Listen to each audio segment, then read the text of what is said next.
This is the BioCentury Show. Brought to you by BioCentury Grand Rounds, returning in 2025 to Chicago, Illinois this June and in Cambridge, UK this September.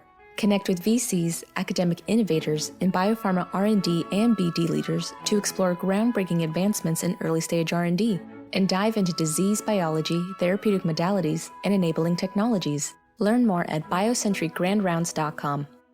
Hello and welcome to the BioCentury Show. I am Simone Fishburn, Editor-in-Chief at BioCentury. Today, it is a pleasure to be joined by Tim Opler, a Managing Director in Stifel's Global Healthcare Group. Tim has led and advised on strategic and financing transactions across multiple healthcare sectors for over 2 decades. His biopharma market updates are widely read, and his data analyses of the sector are of huge interest and much cited, and we are going to get to some of that soon.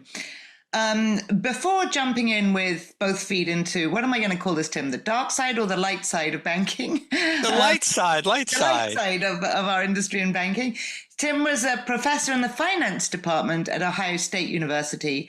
And as we discussed previously, he is an economist by training with a PhD in economics and philosophy from UCLA.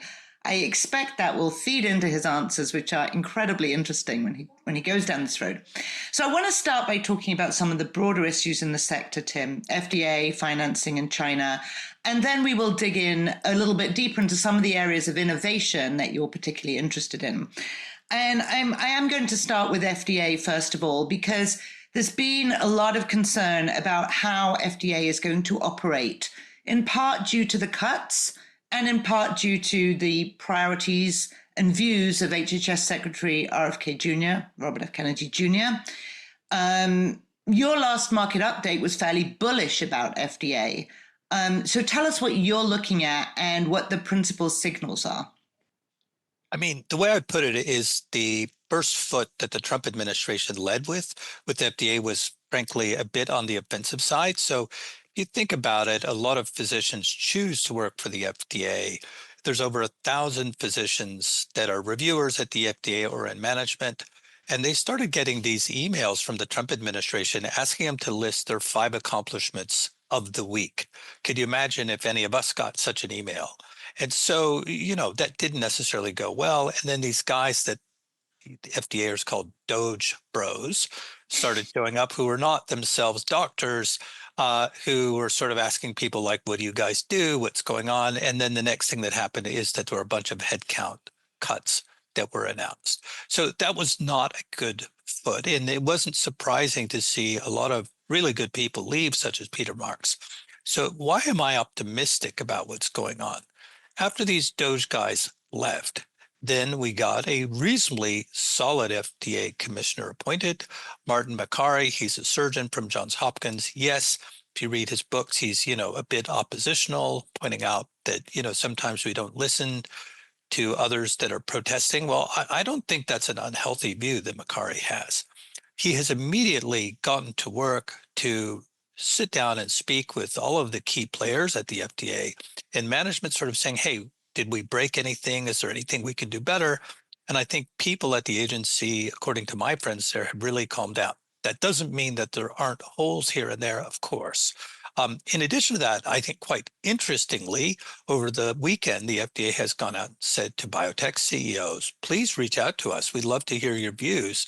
And so, can you remember this happening under Caleb? I do not remember such outreach and such great communication from the agency. In addition to that, what the agency has said very clearly is that we would like to rush through or speed up the approvals for drugs that meet major unmet needs where there is a clear evidence of efficacy, particularly for very rare diseases. And so what we've seen happen in the last, say, 5 or 6 weeks is that the FDA has indeed approved a number of drugs, but also if you read through press releases from various companies, type A, type B, type C meetings, you can see that the FDA is being reasonably flexible on letting companies go through. So an example that I particularly think is quite interesting is Cabaletta. Cabaletta is an important company developing new drugs using CAR T technology for a very tough disease, which is myositis. So this is autoimmune disease of the muscles. the FDA's basically said to Cabaletta, run 2 15-patient phase 2s, whatever you want to call them. If you hit on those, in other words, you have really strong results, as they've already had, then we will consider this drug for approval. They still need to have a safety database that looks reasonable, but I would say that's an example of what this new FDA means. So if anything, I view the FDA as fundamentally friendly to biotech. And yes, of course, there have been some potholes pounded away by those Doge guys, but I think we will get through that. So that's really, I'm sure, great for our audience to hear. I think there has been some concern over how industry friendly it would be. I do want to say on behalf of former commissioners, I know that Scott Gottlieb had a very good relationship with industry and certainly had a good communications policy. So I just want to put that out there. But I wanted also... And point well taken. Understood. Yes. But only in the name of fairness, do I want to say that. I do want to dig down a little bit into the cell and gene therapy with Vinay Prasad taking over at CBER. And, what we have seen, and at BioCentury we're sort of looking at, was some of the things that he talked about before before he joined FDA and on entering, and wondering whether the bar was going to be raised, which, could not be a good thing in terms of safety for cell and gene therapies. Totally agree that rare diseases and companies that we talk to in rare diseases are quite excited about the landscape in DC right now. But for cell and gene therapies, especially for common diseases or non-rare diseases, let's say, are you equally optimistic? Do you see good things there? I'll make a few comments about Prasad. First, I've never met the man, but I will say that he has a website that lists his many papers. And in his papers, he has argued quite vehemently that we need to be careful about using PFS for approvals in oncology. I happen to be very... I think we can all agree. I'm very sympathetic with his point of view. So if you look at the correlation ex post of PFS to overall survival, it's not very good at all. I think he has a point, but that has little to do with kind of these sort of rare diseases. But your question is a good one. What about more common diseases, particularly in cell and gene? And I don't have a good answer other than to say two things. First, Prasad has taken no steps to replace sort of leadership in the cell and gene area led by Nicole Verdun, who's very, very good. And second, I would note that if you look at his private website, he actually has a very pointed comment, which is, my past views do not necessarily represent FDA policy in any way. And I think it's important to note that he's one member of a large organization, and we shouldn't, take the leap from, okay, this is what this guy thinks, to this is what policy is going to be. Understood. And thanks for answering that. So let's move to the other big overhang, the inescapable 700-year bear market that we seem to be in, the capital markets. So, I would say there's a panoply of descriptors here for the people I speak to, from nervousness to weariness to resilience.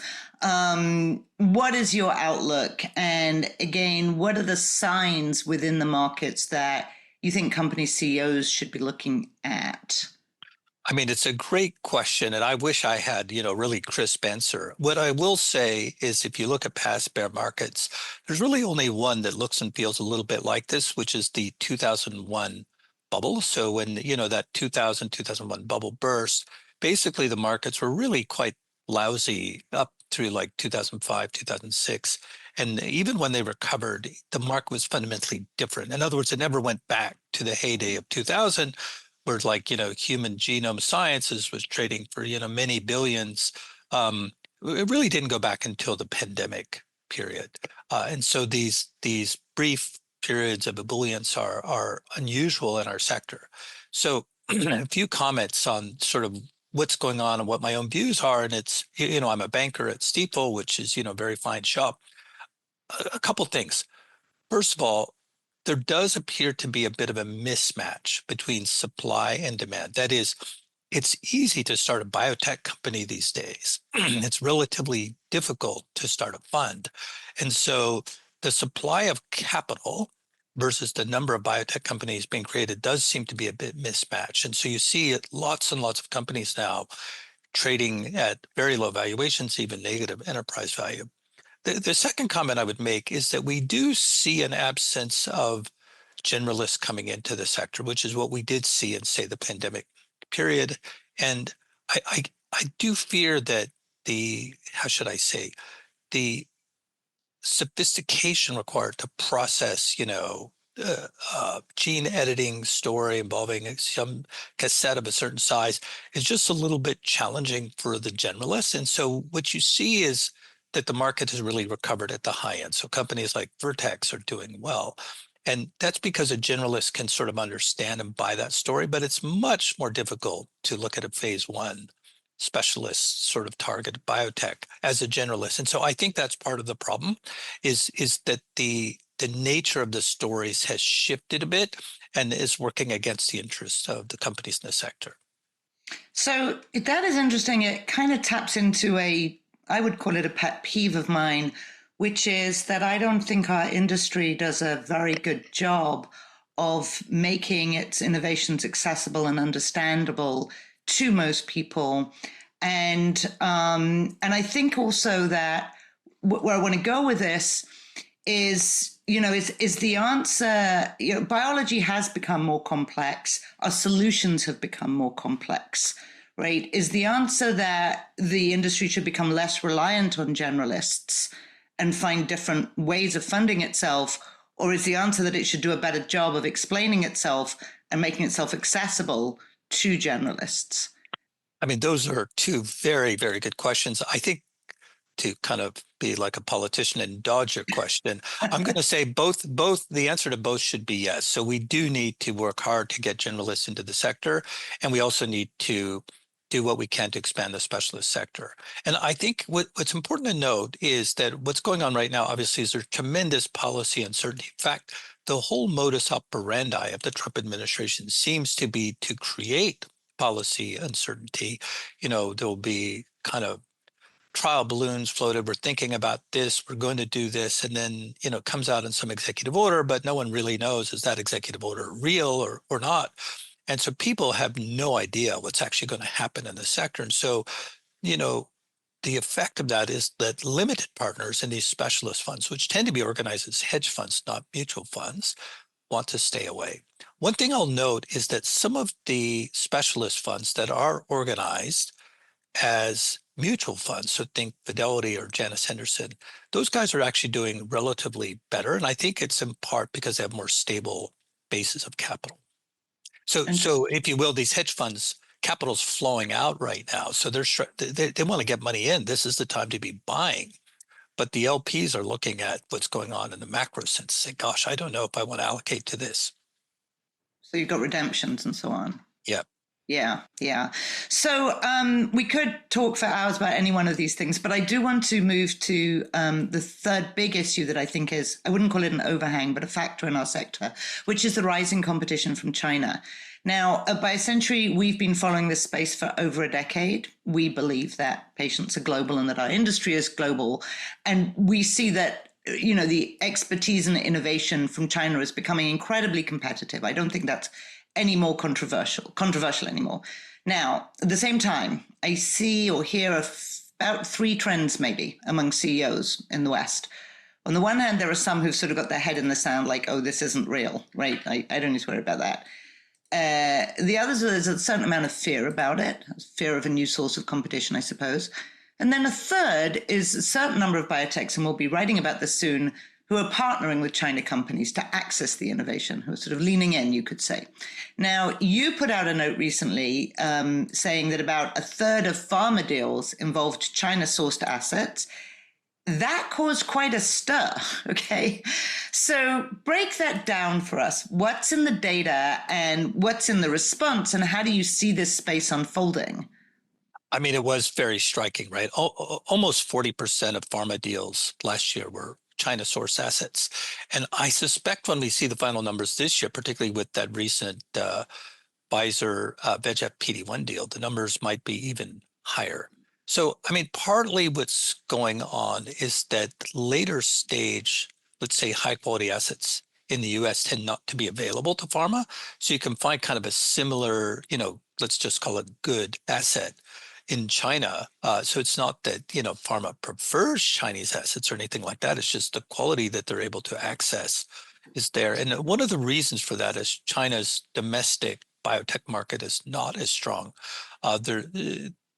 And because of that, there's, I think, an interest in out licensing that is less present in the US, where we have at least historically had a very strong biotech market.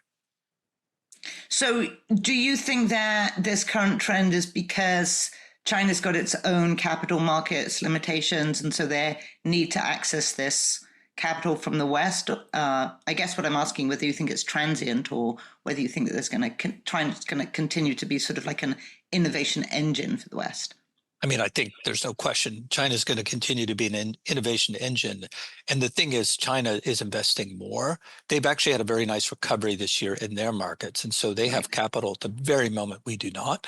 And, it is unfortunate that the Trump administration got elected at this particular moment and decided to undertake policies that are not necessarily helping US and European biotech.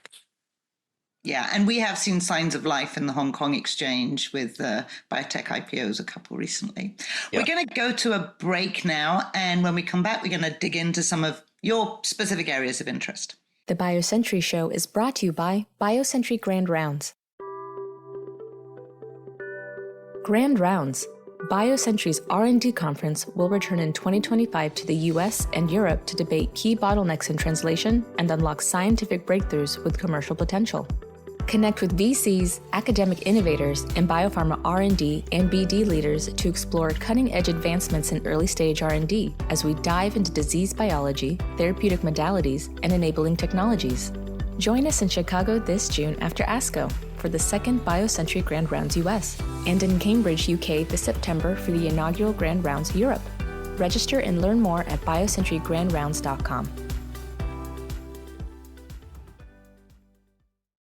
We are back at the BioCentury Show with Stifel's Tim Opler.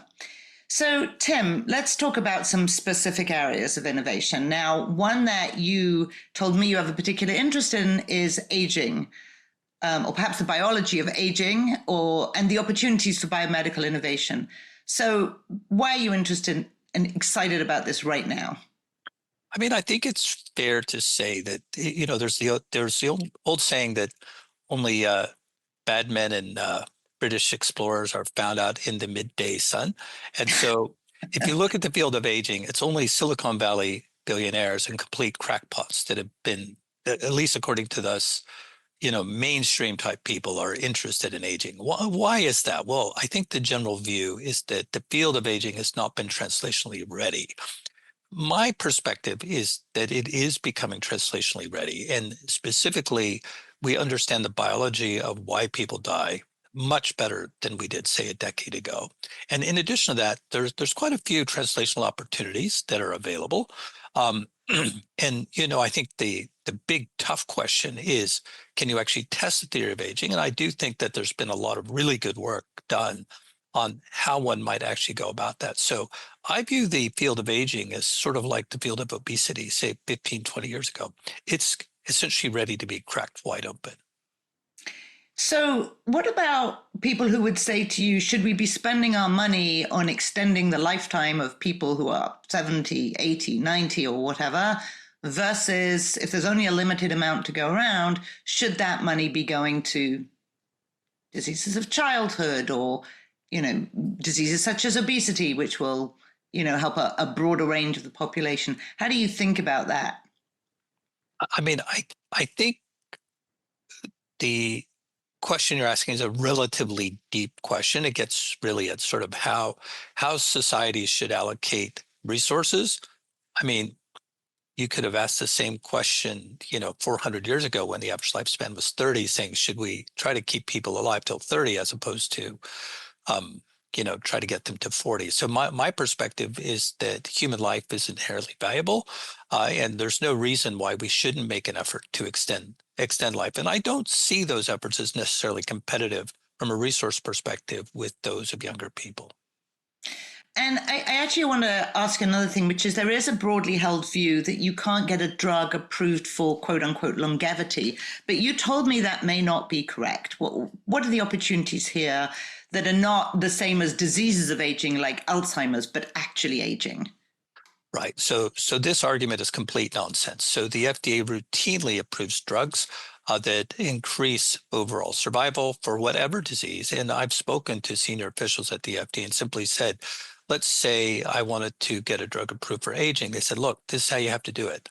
Just make a composite endpoint, 6 causes of death from different types of disease, and make overall survival your endpoint, and we will let that go through.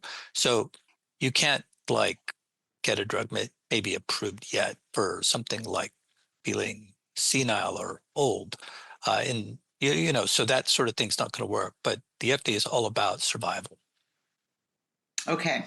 No, I mean, that's a fair point. And I think that's an area that we're also digging into and going to be talking about at some of our upcoming conferences. Good. And Good. that's I want to go from there to another big passion of yours and focus of ours is on women's health. And, this is a huge area and an underfunded one. And we could go into the reasons for the underfunding. But what I'd rather focus on first, I mean, unless you want to talk about that, but what I'd rather focus on is whether that's changing and what the drivers are, if so. It's a good question. So, I mean, we could spend a lot of time talking about why women's health is important. I do think that there is more awareness of women's health as a priority, and there's certainly an interest in doing something, both at a social level and also at the level of individual companies about women's health. But I don't see massive or major change underway at the moment. So, one of the issues could be, the construct of women's health and we don't talk about men's health. There are certain diseases that men get. And so when we thought about it at BioCentury, we decided, for example, to focus on specific indications rather than the totality of women's health. And, endometriosis is one that we will be talking about at our upcoming Grand Rounds meeting in Chicago. And, that is a disease with a massive population and therefore a huge commercial opportunity, but really no progress. Now, maybe you'll help me think this through, because some people say that there's a lack of regulatory endpoints. But I wonder if there's also a need for more understanding of the underlying biology. And I know that you've been looking into this area. So what do you see as the rate limiting factors, and what progress might you be seeing? Yeah, look, I mean, I think pharma have been trained that women's health is not an area that one wants to invest in. And I must say that, Astellas has recently launched BioCentury, which is a very innovative drug for postmenopausal symptoms and has not had great uptake or support from the insurance industry in the US. So maybe there's a broader sort of policy approach to be taken. As for endometriosis itself, actually, if you look at the science, there's all sorts of really interesting breakthroughs. So, for example, Bayer divested a drug that's an antibody against prolactin receptor, picked up by a Chinese company of all things. And the Chinese company's just delivered spectacular phase 2 data. So it took a Chinese company to go after endometriosis. Another very interesting finding was a Japanese group 2 years ago discovered that women who had endometriosis were overwhelmingly more likely to have a fusobacterium infection. This idea has actually been around for a while, that endometriosis may be caused by an infectious agent. I'm not aware of any pharmaceutical company that is exploring the use of antibiotics or other strategies to deal with fusobacterium. To my knowledge, there's been no clinical efforts there, and it's quite the shame. And the commercial opportunity is actually quite large. So are there other areas within women's health that you're keeping an eye on? I mean, the endometriosis question is one that we'll watch, but as you point out, it's an issue of both in uncovering the biology. I don't know how much is going on in academia, but we are looking at that. The willingness of companies to pick it up and then to know that they'll get reimbursed. So I think that you're right that there are structural issues all the way along, but are there other areas where, you could argue, breast cancer, for example, is women's health, and that's made tremendous advances. So there are areas sort of in between those two. Are there new areas that we should be keeping an eye out in women's health? I mean, I think if you look at the science and the biology, there's a lot of progress that's been made in understanding a number of diseases that have been with us for a long time, some of them more serious than others. So, female autoimmunity has been sort of identified to be related to chromosomal structure as opposed to, say, hormones. Similarly, there's been a lot of breakthroughs in complications of pregnancy. So, today, the odds that a mother or child dies at birth are actually quite low, which is fantastic progress in the last 500 years. But there's still enormous complications that take place during pregnancy, such as hyperemesis gravidarum, severe pregnancy vomiting. A scientist named Marlena Fejo has sort of uncovered the cause of that, and it's easily addressed pharmacologically. There's one pharma company that's working on that. Another area that I think is really interesting is PCOS. So PCOS is sort of the cousin of endometriosis, and the causes of PCOS are also starting to become much better known, and the opportunities to address that disease are rising. One other last place that I've been personally really interested in is sort of what happens with Hashimoto's disease. So you'll meet an enormous number of women that have this constellation of symptoms where they're struggling with weight, they're struggling with sleep, and a lot of them have Hashimoto's disease. Universally, those women are treated with levothyroxine, which is a generic drug. Levothyroxine is just not a great solution. It does nothing about the autoimmune attack. It simply replaces one aspect of the thyroid. And so there's just a huge gaping opportunity for someone to come along and address Hashimoto's. Okay, so what's the step change that's needed? And there's that opportunity. Hashimoto's been defined for quite a long time. What's the barrier? I mean, I think in the US at least, private insurance rates, as Stellis is discovering, are not great. In other words, insurance companies are telling patients, don't take that Stellis drug. It costs $5,000 a year. Just go take your estrogens, please. And so I do think that consciousness raising, you might say, maybe, I don't know if that's a thing, at insurance companies would help. And certainly Medicare, Medicaid systems could participate in that area. I guess Medicare just covers people over 65. So, some type of government encouragement, I think, would be quite helpful. That's interesting. Okay, I think we have time for the third area that you mentioned to me, which is the brain, an area of interest, which you said wasn't just about neurodegeneration or psych, right? But our ability to actually understand the brain. Tell me what you mean by that and what this frontier is and how it's going to play into new therapeutic interventions. I mean, everything about us as humans begins with the brain, right? So if you look at the history of our understanding of the brain, it's quite primitive. So unlike, say, something like the heart, where you can dissect the heart and really understand it, kind of figuring out what's going on in the brain is much more difficult. It is, in some level, a computational machine, not unlike a computer. And so it's quite fascinating if you look at places like the Lichtman Lab at Harvard or some of the work being done at the Allen Institute for Brain Science. What we're seeing is much more granular examinations of the brain and also the actual structure of the brain just in the last 3 or 4 years. So to give an example, one study that came out of the Lichtman Lab last year in Nature looked at how many neurons and how many connections, what they call the connectome, are in 1 square cubic millimeter, of the human brain. It turns out that there are billions. Well, if you look at the size of the brain, that means that there's over 500 billion connections in the human brain. And so just understanding kind of like that basic topology, I think, is a very important starting point. Maybe to illustrate, Elon Musk has recently started a company called Neuralink that inserts 1,000 wires into your brain, collects electronic signals from those wires. Those go into this transponder thing, and then they go into the computer to analyze and then send signals back. Well, if there's 500 billion connections, like 1,000 wires is woefully underpowered, right? Like when that company was started, we just didn't understand what was going to come out of the Lichtman Lab. So I'm interested in just like understanding the brain at a very basic level. It's an analogy that I've drawn myself and agree with. We kind of worked out, I don't know, a couple of hundred years ago, actually, more than that, the cardiovascular system. We know huge amounts about how almost every part of the body, in fact, other than the brain. And, one thing I've wondered, I started out as a neuropharmacologist, actually. I did not know that. Yes, Cool. I did. I started out, yes, as a dopamine receptor person, and it's always intrigued me as to whether you'd be able to really target specific cells within the brain at some point that we just can't do right now. We talk about crossing the blood-brain barrier, but once you're there, it's sort of a soup. We can't direct them.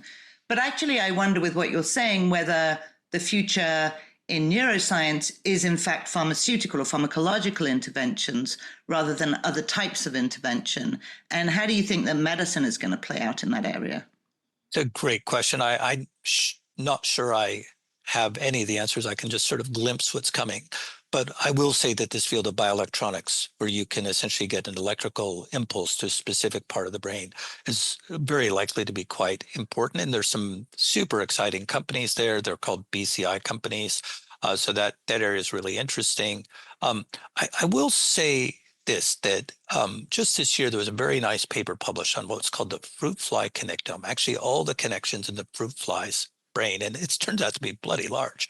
And when you really look at that and start to say, okay, now we have a wiring diagram for how the fruit fly's brain actually works, then you can start to figure out the function. In other words, you're staring at the computer, you now have the wiring diagram. That doesn't mean that you know how the operating system works. So we're just beginning to crack open these things. But when we have the operating system sort of figured out, then what question you're asking becomes very, very interesting, which is, okay, now we know it's, neuron number 1,284,000,000, whatever. And then okay, well, how do we get to that? And that becomes a technical question. Right. Well, we are out of time, I'm afraid, but this is obviously an incredibly interesting conversation. I hope we'll be able to continue it in this or another forum. Thank you so much for joining us. And Simone, thank you so much for having me. It's a pleasure to be with all of you. Thank you. Brought to you by BioCentury Grand Rounds, returning in 2025 to Chicago, Illinois this June and in Cambridge, UK this September. Connect with VCs, academic innovators, and biopharma R&D and BD leaders to explore groundbreaking advancements in early-stage R&D and dive into disease biology, therapeutic modalities, and enabling technologies. Learn more at biocenturygrandrounds.com. Kendall Square Orchestra provides the music for the BioCentury Show. The group connects science and technology professionals and other members of the greater Boston community to collaborate, innovate, and inspire through music while supporting causes related to healthcare and education.